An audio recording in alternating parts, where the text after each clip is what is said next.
Central government ప్రవేశపెట్టిన 2024-2025 budget కంప్లీట్గా తెలంగాణకి ఈసారి నిరాశ మిగిల్చింది. బడ్జెట్లో రాష్ట్రానికి దక్కింది గుండు సున్నా మాత్రమే.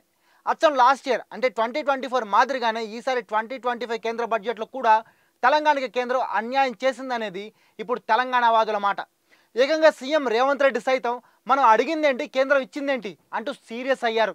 అయితే అసలు తెలంగాణకి నిజంగానే కేంద్రం ఏమీ ఇవ్వలేదా? అసలు బడ్జెట్లో తెలంగాణకి దక్కిందేంటి?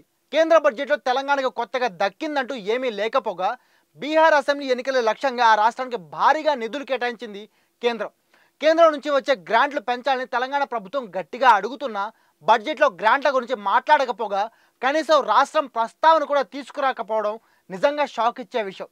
సుమారు 30,000 కోట్ల గ్రాంట్లను తెలంగాణకు ఇవ్వాలని రాష్ట్ర ప్రభుత్వం కేంద్రాన్ని అడిగింది. కానీ ఈ ప్రతిపాదనని కేంద్రం పెద్దగా పట్టించుకోలేదు. నిధులు లేకపోవడంతో ప్రభుత్వ పథకాలు సవ్యంగా అమలు చేయాలంటే నిధులు కావాలి.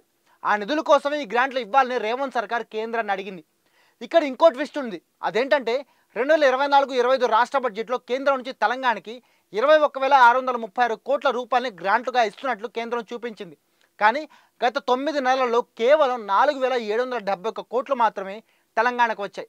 కేంద్ర పన్నుల్లో రాష్ట్రానికి న్యాయంగా రావాల్సిన వాటా, కేంద్రం సహకారం ఉన్న పథకాల కింద వచ్చే నిధులే తప్ప ప్రత్యేకంగా కేంద్ర బడ్జెట్లో తెలంగాణకు ఇచ్చిందేమీ లేకపోవడంపై ఇప్పుడు రేవంత్ గవర్నమెంట్ చాలా సీరియస్గా ఉంది.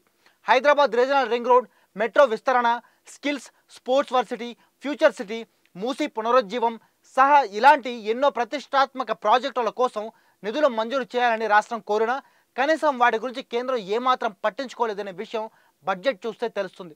మూసీ పునరుజ్జీవ ప్రాజెక్టు కోసం తెలంగాణ ప్రభుత్వం కేంద్రం నుంచి 14,000 కోట్ల ఫండింగ్ కోరింది.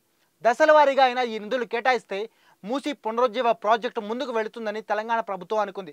కానీ కేంద్రం అది కూడా పట్టించుకోలేదు. ఇదే కాకుండా ఆంధ్రప్రదేశ్ పునర్విభజన చట్టం ప్రకారం తెలంగాణకు దక్కాల్సిన నిధులను ప్రభుత్వం అడగ్గా వాటి గురించి కూడా కేంద్రం బడ్జెట్లో ఎక్కడా ప్రస్తావించలేదు. హైదరాబాద్లో తాగునీటికి రాను రాను డిమాండ్ పెరుగుతోందని, గోదావరి జలాలను తరలించడంతో పాటు మూసీ నది జలాలను శుద్ధి చేస్తే ఈ సమస్య తలెత్తకుండా ఉంటుందని కేంద్రానికి చెప్పిన రేవంత్ ప్రభుత్వం దానికోసం నిధులతో పాటు సహకారం కావాలని కోరింది. కానీ అది కూడా కేంద్రం పట్టించుకోలేదు.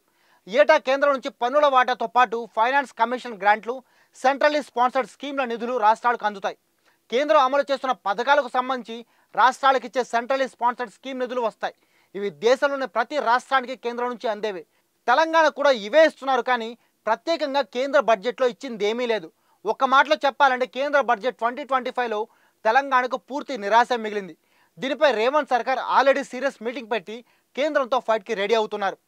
ఇక్కడ షాకింగ్ విషయం ఏంటంటే తెలంగాణకి గుండు సున్నా ఇచ్చిన కేంద్రం ఏపీకి మాత్రం వేల కోట్ల నిధులు కేటాయించింది.